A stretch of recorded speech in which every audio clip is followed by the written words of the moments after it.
आज है करवा चौथ और मैं जा रही हूँ इंदू के घर। इंदू मेरी फ्रेंड है, उसका पार्लर भी है और मैं उसी के घर जा रही हूँ। वहीं पे हम लोगों ने धम्मा चौकड़ी करनी है। अपने बच्चों के साथ थोड़ी शर्म आती है ना, इसलिए अपने बच्चों के साथ नहीं बैठी हूँ मैं। और ये देखिए फ्लावर्स कितने प्यारे लग रहे हैं ना, बहुत ही सुंदर लग रहे हैं, बहुत प्यारे से। तो अभी जाके देखते हैं वहाँ कौन कौन आया कौन कौन नहीं आया, पता नहीं, मुझे नहीं पता कि कौन आया कौन नहीं आया, जाके ही पता चलेगा कि कौन कौन वहाँ पर है। आप भी मिलेंगे सबसे, जब मैं आप लोगों को अपने साथ लेके चलती रहती तो आपको तो मिलना ज़रूरी है। चले जितना भी है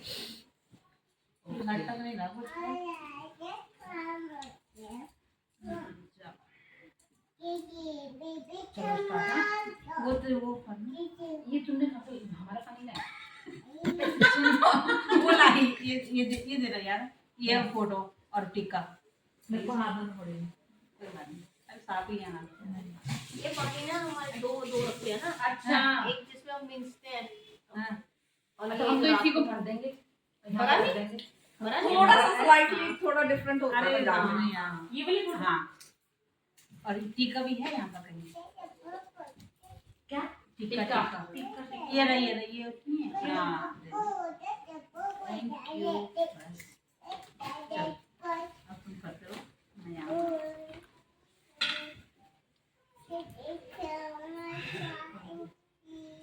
करवा चौथ का व्रत व पूजन विधि। कार्तिक कृष्ण पक्ष की चतुर्थी को करवा चौथ कहते हैं। इसमें गणेश जी का पूजन करके उन्हें पूजन दान से प्रसन्न किया जाता है। इसका विधान चैत की चतुर्थी में लिख दिया है, परंतु विशेषता यह है कि इसमें गेहूं का करवा भर के पूजन किया जाता है और विवाहित लड़कियों के यहाँ चीनी के करवे पीहर से भेजे जाते हैं तथा इनमें निम्नलिखित कहानी सुनकर चंद्रोदय में अर्घ देकर व्रत खोला जाता है। करवा चौथ व्रत की कथा। एक साहूकार के 7 लड़के और एक लड़की थी। जेठानी के सहित उसकी बहुओं और बेटी ने करवा चौथ का व्रत रखा था। रात्रि को साहूकार के लड़के भोजन करने लगे तो उन्होंने अपनी बहन से भोजन के लिए कहा। इस पर बहन ने उत्तर दिया, भाई अभी चांद नहीं निकला है, उसके निकलने पर अर्घ देकर भोजन करूंगी। बहन की बात सुनकर भाइयों ने क्या काम किया कि नगर के बाहर जाकर अग्नि जला दी और छलनी से ले जाकर उसमें से प्रकाश दिखाते हुए उन्होंने बहन से कहा, बहन चांद निकल आया है, अर्घ देकर भोजन जिम लो। यह सुन उसने अपनी भाभियों से कहा कि आओ तुम भी चंद्रमा को अर्घ दे लो, परंतु वे इस कारण को जानती थी। उन्होंने कहा, भाई जी अभी चांद नहीं निकला है, तेरे भाई तेरे से धोखा करते हुए अग्नि का प्रकाश छलनी से दिखा रहे हैं। भाभियों की बात सुनकर भी उसने कुछ ध्यान न दिया, वह भाइयों द्वारा दिखाए गए प्रकाश को ही अर्घ देकर भोजन कर लिया। इस प्रकार व्रत भंग हो गया। करने से गणेश जी उस पर अप्रसन्न हो गए। इसके बाद उसका पति सख्त बीमार हो गया और जो कुछ घर में था उसकी बीमारी में लग गया।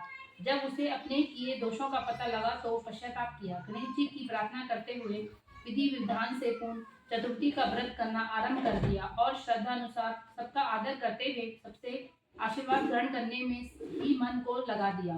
इस प्रकार उसके श्रद्धा भक्ति सहित कर्म को देखकर भगवान गणेश उस पर प्रसन्न हो गए और उसके पति को जीवन दान देकर उसे आरोग्य करने के पश्चात धन संपत्ति से युक्त कर दिया। इस प्रकार जो कोई छल कपट को त्याग कर श्रद्धा भक्ति से चतुर्थी का व्रत करेंगे वे सब प्रकार से सुखी होंगे। कुछ वे उसके ऊपर एक साड़ी ब्लाउज और रुपए जितना चाहे रख ले। उस थाली के चारों ओर रोली चावल से हाथ फेरकर अपनी सासू के पांव लग कर उन्हें देने। उसके बाद 13 ब्राह्मणों को भोजन करवाए और दक्षिणा देकर तथा बिंदी लगाकर उन्हें विदा करें।